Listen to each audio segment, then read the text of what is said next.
എന്നറിയപ്പെടുന്ന കേരളം പ്രശസ്ത കവി ശ്രീ ചങ്ങമ്പുഴയുടെ ഒരു കവിതയെ ഓർത്തുകൊണ്ട് ഞാൻ തുടങ്ങട്ടെ. മലരേണി കാടുകൾ തിങ്ങി വിങ്ങി പരതക കാന്തിയിൽ മുങ്ങി മുങ്ങി. പ്രകൃതിയുടെ സൗന്ദര്യവും മനുഷ്യന്റെ കരുണയും ചേർന്നുണ്ടായ ഒരു അത്ഭുതം തന്നെയാണ് നമ്മുടെ ഈ കേരളം.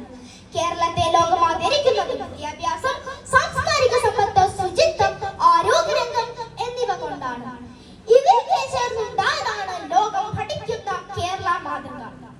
കേരളം പ്രാധാന്യമെന്ന് സ്വാമി വിവേകാനന്ദൻ വിശേഷിപ്പിച്ചിടത്തു നിന്ന് ലോകം ചർച്ച ചെയ്യുന്ന കേരള മാതൃകയിലേക്ക് നാം എത്തിപ്പെട്ടിരിക്കുകയാണ്. അന്നാമതിനെ കൈവരിച്ചു എന്ന് ചർച്ച ചെയ്യേണ്ട ഒന്ന് തന്നെയാണ്.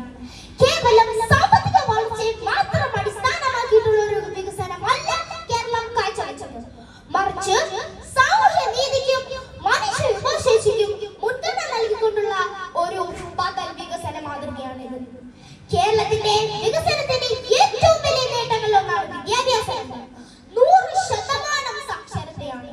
സർക്കാർ വിദ്യാലയങ്ങൾ വഴിയും പൊതുവിദ്യാഭ്യാസ രംഗത്തെ നിക്ഷേപങ്ങളിലൂടെ എല്ലാവർക്കും തുല്യമായ വിദ്യാഭ്യാസം ഉറപ്പാക്കുന്നു. അടുത്ത വലിയ നേട്ടങ്ങളിലൊന്നാണ് ആരോഗ്യരംഗം. പൊതുജനാരോഗ്യ മേഖലയിലെ ശക്തമായ ഇടപെടലുകൾ കേരളത്തിന്റെ വികസനത്തിന്റെ പ്രത്യേകതയാണ്. കുറഞ്ഞ ശിശുമരണ നിരക്ക്, ഉയർന്ന ആയുർദൈർഘ്യം എന്നിവ ലോക നിലവാരത്തിനൊപ്പമാണ്. കോവിഡ് പോലുള്ള മഹാമാരികളൊക്കെ നേരിട്ടതും ഈ മേഖലയുടെ കരുത്ത് വ്യക്തമാക്കുന്നു. സാധാരണക്കാരെ വികസന പ്രവർത്തനങ്ങളുടെ ഭാഗമാക്കിയതും കേരള മാതൃകയുടെ വിജയമാണ്. കേരള വികസന മാതൃക എന്ന വിഷയത്തെ കുറിച്ച് എനിക്ക് സംസാരിക്കാൻ കിട്ടിയപ്പോൾ അത് പഠിക്കാൻ എനിക്ക് വേറെ പോകേണ്ടി വന്നില്ല. കാരണം കഴിഞ്ഞ മാസം അബുദാബിയിൽ വെച്ച് നടന്ന കേരള ഉത്സവം എന്ന പരിപാടിയിൽ നമ്മുടെ മുഖ്യമന്ത്രി ശ്രീ പിണറായി വിജയൻ എത്തുകയുണ്ടായി. അദ്ദേഹത്തിന്റെ വാക്കുകൾ നേരിട്ട് കേൾക്കാനുള്ള അവസരം എനിക്ക് ലഭിച്ചു. കഴിഞ്ഞ 10 വർഷങ്ങൾ കൊണ്ട് കേരളത്തിനുണ്ടായ മാറ്റങ്ങളും അത് എങ്ങനെ സാധ്യമാക്കിയെന്നുള്ളതും അദ്ദേഹം ജനങ്ങളുടെ മുമ്പിൽ അത് അവതരിപ്പിച്ചു.